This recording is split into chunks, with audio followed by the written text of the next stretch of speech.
Assalamualaikum warahmatullahi wabarakatuh. Kembali lagi bersama saya di channel Teman Belajar, merupakan channel tempat belajar bersama-sama. Baik teman-teman, alhamdulillah sekarang sudah di bagian part ke-18 mengenai soal-soal FR P3K kemampuan teknis perawat komunitas ya. Di sini kita bahas perawat komunitas. Insya Allah ya, saya buatkan videonya teman-teman ya, khususnya ada yang request, Kak tolong dong bahas soal perawat komunitas ya, soal-soalnya ya. Oke, seperti biasa saya sapa dulu kalian semua, gimana kabarnya? Kuharap kalian semua dalam keadaan baik-baik saja ya.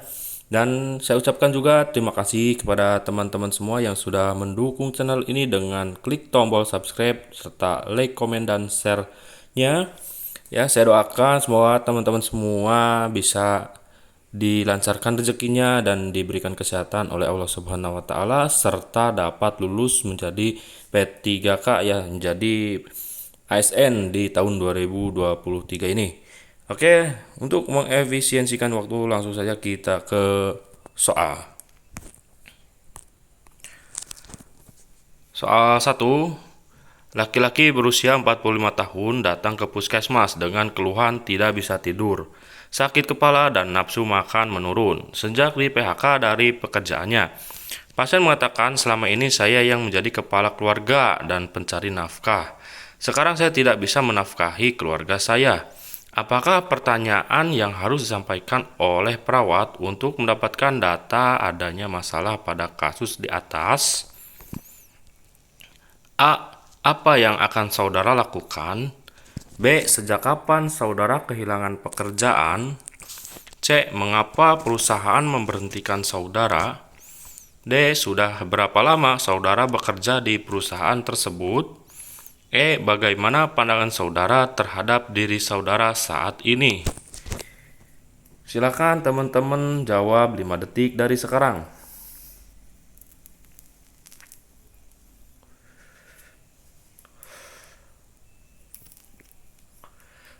Oke ya, cukup ya. Kunci jawabannya kita coba jawabannya apa nih? Di sini pertanyaannya yaitu pertanyaan yang harus disampaikan oleh perawat untuk mendapatkan data adanya masalah pada kasus di atas. Nah, ini kasusnya sejak di PHK dari pekerjaannya ini, laki-laki ini nggak bisa tidur ya, sakit kepala. Terus mengatakan juga selama ini menjadi keluarga dan pencari nafkah yang sekarang saya tidak bisa. Nah, jadi dia tuh kayak merasa menyesal gitu ya, bukan menyesal ya, jadi eh pas bukan pasrah juga, kesal lebih ke kesal ya. Tadinya bekerja terus di PHK ya, jadi nggak bisa menafkahi keluarga. Nah, untuk pertanyaan yang tepatnya bagaimana gitu ya, apa yang akan saudara lakukan? Kan nggak bisa gitu aja ya. Sejak kapan saudara kehilangan pekerjaan? Nah, ini juga langsung to the point. Nggak, jangan gitu ya. Mengapa perusahaan memberhentikan saudara? Ini terlalu kepo banget ya. Sudah berapa lama saudara bekerja di perusahaan tersebut? Ini juga mengingatkan ya. Nah, ini yang bagus adalah nih. Bagaimana pandangan? Jadi, kita memberikan pertanyaan terbuka ya. Pandangan saudara terhadap diri saudara saat ini. Jadi, jawabannya menurut saya itu ya. Apakah sama jawabannya sama saya teman-teman? Oke, jawabannya adalah betul ya. Jadi ini kita pertanyaannya bagus nih, pertanyaan terbuka. Jadi nggak tertutup, ini semua pertanyaan tertutup. Oke, lanjut ke soal nomor 2. Laki-laki berumur 35 tahun tampak berusaha menutup telinganya dan terdengar bicara sendiri. Pasien mengatakan, saya mendengar, maaf, saya masih mendengar bisikan yang mengatakan kalau saya ini bodoh. Apakah diagnosa keperawatan pada kasus di atas? A. Gangguan proses pikir waham. B. Harga diri rendah kronik. C. Gangguan sensori persepsi halusinasi. D. Resiko bunuh diri. E. Isolasi sosial. Ini ada soal kejiwaannya ya, nyelip. Nah, ini apa nih teman-teman? Silahkan dijawab dulu ya, 5 detik dari sekarang.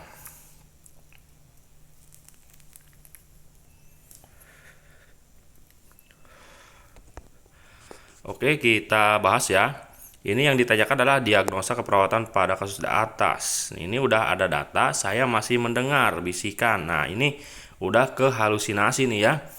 Kalau saya ini bodoh. Nah, ini C ya, jelas ya.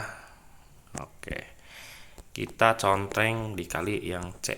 Apakah betul? Jawabannya C. Oke, betul ya. Oke, gampang ya. Lanjut ke soal nomor 3. Seorang pria berusia 34 tahun dibawa oleh keluarganya dan polisi ke RSC Manis dalam keadaan diborgol. Informasi dari keluarga pasien, pasien mengamuk, berantem dengan tetangga dan merusak mobilnya. Saat dilakukan pengkajian didapatkan hasil data yaitu intonasi bicara pasien tinggi, membentak, mata merah, serta ekspresi tegang. Apakah diagnosis keperawatan pada kasus tersebut? A. Perilaku kekerasan. B. Risiko bunuh diri. C. Waham. D. Halusinasi.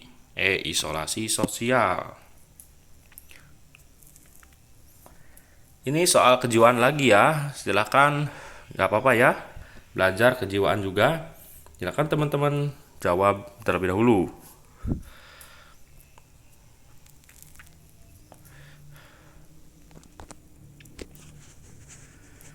Nah, ini yang ditanyakan langsung bahas ya, diagnosa keperawatan juga ya. Di sini ada data. Nah, ini udah diborgol nih. Ya, dibawa ke rumah sakit dengan keadaan diborgol. Nah, ini udah merusak mobil ya. Terus berantam, ini bukan risiko bunuh diri, enggak ya, waham, halusinasi. Yang betul A ya, udah perilaku kekerasan. Jadi udah ada tindakan fisik ya, betul ya. Gampang ya. Lanjut ke soal nomor 4. Perempuan berusia 32 tahun dibawa ke poliklinik jiwa oleh keluarganya. Keluhan utama bicara dan tertawa sendiri. Keluarga mengatakan bahwa kejadian ini sudah berlangsung 1 minggu sebelum klien dibawa ke rumah sakit. Ketika ditanya, klien mengatakan bahwa dirinya sedang berbicara dengan Tuhan. Apakah tindakan yang tepat yang dilakukan oleh perawat pada kasus di atas? A. Melakukan restraint atau pengikatan.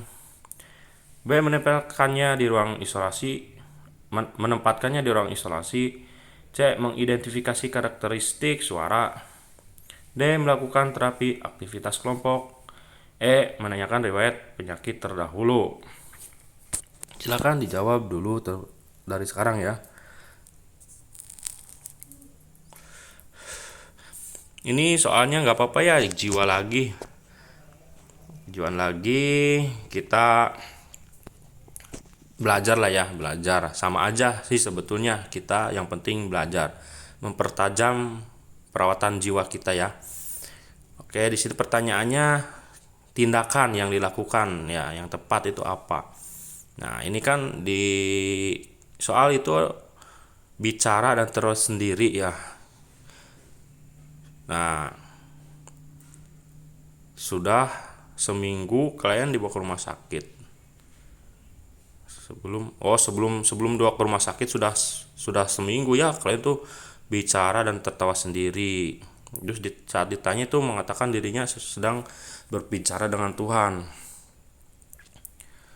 Nah, ini nih, mengidentifikasi karakteristik suara. Apakah betul? Melakukan terapi aktivitas kelompok juga enggak. Menempatkannya di ruang isolasi. Nah, ini nih antara B sama C ya, antara B sama C. Oke, buat teman-teman apa nih? Kalau saya ini jawabannya adalah berbicara dengan Tuhan.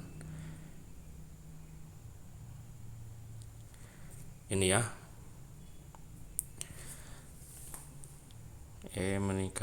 Menanyakan riwayat penyakit terdahulu. Apakah ditanyakan ini sudah kejadian ini udah seminggu lama ya. Udah seminggu pasien tuh bicara sama tertawa sendiri. Nah, ini tindakan yang tepat dilakukan perawat adalah isolasi sih. Kira-kira bener gak nih jawabannya? Oh, C ya. C salah. Harusnya C. Oke, nggak apa-apa ya, kita belajar ya. Oke, lanjut ke soal nomor 5. Laki-laki berusia 30 tahun mendapatkan terapi obat antipsikotik. Sesaat setelah mengkonsumsi obat tersebut, tiba-tiba ia mengalami kekakuan dan tidak bisa menelan ludah. Apakah tindakan yang harus dilakukan perawat untuk mengatasi gejala tersebut? A. Menyuruh klien untuk banyak beristirahat. B. Mencatat dalam catatan perkembangan klien. C. Menganjurkan klien untuk banyak minum air putih. D. Mengkolaborasikan pembelian obat BJD 10 mg dengan psikiater. E. Menganjurkan berkumur agar tidak meneteskan air liur terus-menerus. Silahkan dijawab 5 detik dari sekarang ya. Jiwa lagi ya ini ya. Oke, jawabannya adalah D ya. BJD adalah benzodiazepin, adalah golongan obat penenang atau sedatif yang dapat digunakan dalam pengobatan gangguan kecemasan, serangan panik, kaku otot, insomnia kejang, status epileptikus atau sindrom putus alkohol. Lanjut ke soal nomor 6. Hasil pengkajian di desa A didapatkan data 35% masyarakat usia produktif menderita hipertensi sedang berat. Kadar kesehatan menyebutkan 10% dari penderita terjadi stroke dan 3% dari penderita mengalami stroke berulang. Masyarakat terbiasa dengan makan makanan yang digoreng dan berlemak. 20% penderita hipertensi jarang diperiksa kesehatan di desa tersebut. 90% memiliki kebiasaan merokok. 30% penderita hipertensi mengatakan mereka sudah pasrah dengan keadaannya dan kehidupannya. Tidak ada kegiatan pendidikan dan penyuluhan kesehatan di wilayah tersebut. Pertanyaannya, apakah intervensi keperawatan utama pada kasus di atas?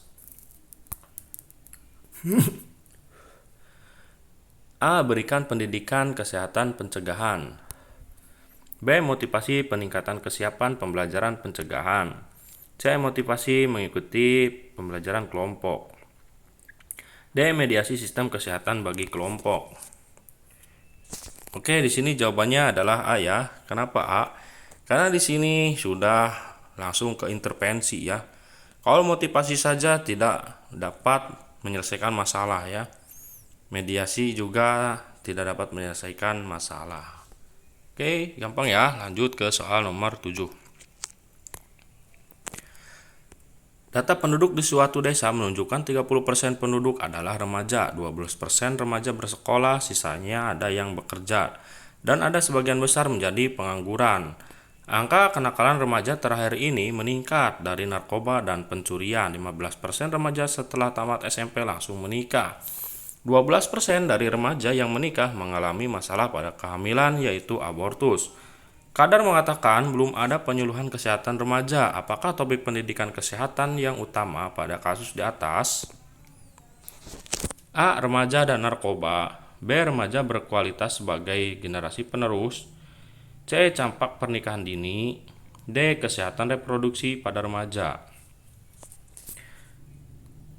Jawab E. Pola asuh keluarga. Silakan teman-teman jawab terlebih dahulu ya.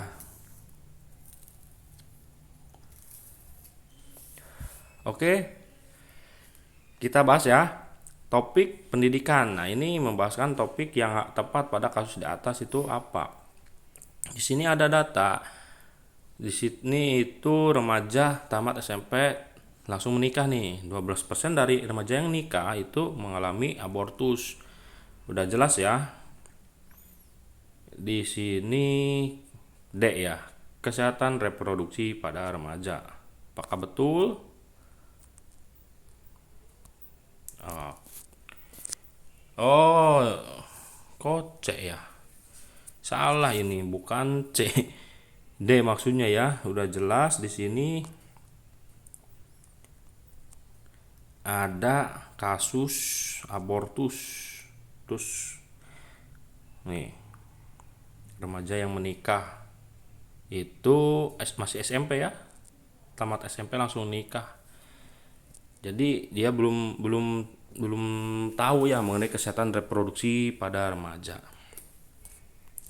Oke, lanjut ke soal nomor 8. Perawat melakukan pengkajian data di suatu desa dan didapatkan data 30% masyarakat ternyata menderita hipertensi, 30% masih produktif, 10% penderita hipertensi pernah mengalami stroke ringan. Kemudian penduduk desa biasa makan masakan asin dan tinggi natrium. Banyak warung menjual ikan asin dan laris di desa tersebut. Karakteristik masyarakat: 30% pendidikan tidak lulus SD, 80% bekerja sebagai petani. Kader kesehatan mengatakan 80% masyarakat tidak pernah berolahraga. Apakah masalah keperawatan pada kasus di atas? A. Defisit kesehatan komunitas. B. Ketidakefektifan manajemen kesehatan. C. Ketidaksiapan untuk meningkatkan kesehatan. D. Ketidakefektifan pemeliharaan kesehatan. E. Defisit pengetahuan komunitas. Silakan 5 detik dijawab terlebih dahulu.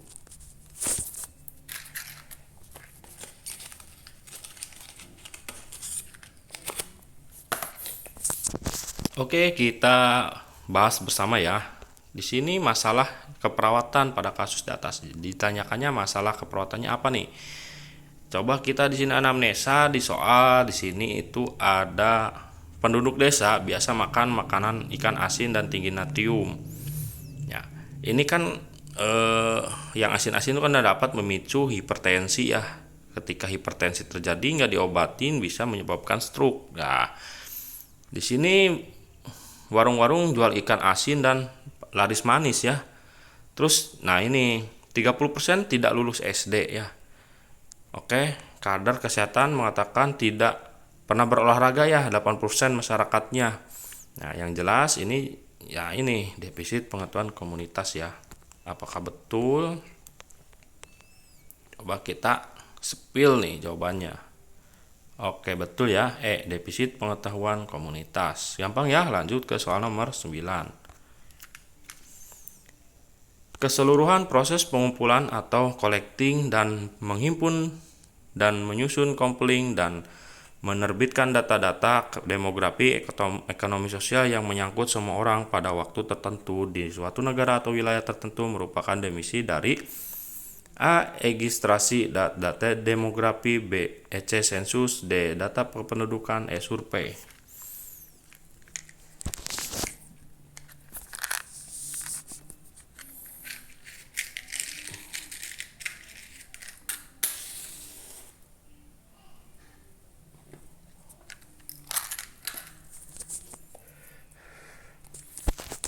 Oke, jawabannya adalah C. sensus ya.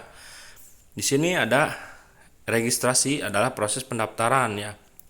Data demografi adalah segala data yang tidak berhubungan dengan secara langsung dengan data medis seperti identitas, data sosial ekonomi, alamat, dan lain sebagainya. Oke, lanjut ya ke soal nomor 10. Soal terakhir ya ini ya. Seorang perawat keluarga melakukan konseling kepada keluarga untuk menjelaskan jenis-jenis, jadwal, dan cara pemberian manfaat, keuntungan, dan efek samping imunisasi balita pada keluarga yang memiliki bayi baru lahir. Perawat memberikan kesempatan pada keluarga untuk memutuskan akan melakukan atau tidak imunisasi pada bayinya. Apakah prinsip etik yang digunakan perawat pada kasus di atas? A. Beneficence, B. Non-maleficence, C. Veracity, D. Autonomy, E. Justice. Silahkan teman-teman tulis jawabannya di kolom komentar ya untuk yang soal nomor 10 ini. Oke, mungkin cukup sekian ya di pembelajaran video kali ini. Dimohonkan maaf ya dari judulnya itu perawat komunitas ya, tapi di dalamnya itu kebanyakan soal-soal jiwa ya, kejiwaan, dan ada sih sebagian kecil komunitasnya juga, tapi nggak apa-apa, nggak jadi masalah karena ini merupakan soal-soal FR ya yang didapatkan oleh peserta-peserta yang lulus dari tahun kemarin. Oke. Selamat belajar ya, salam sehat. Saya akhiri, wabillahi taufiq walhidayah. Wassalamualaikum warahmatullahi wabarakatuh.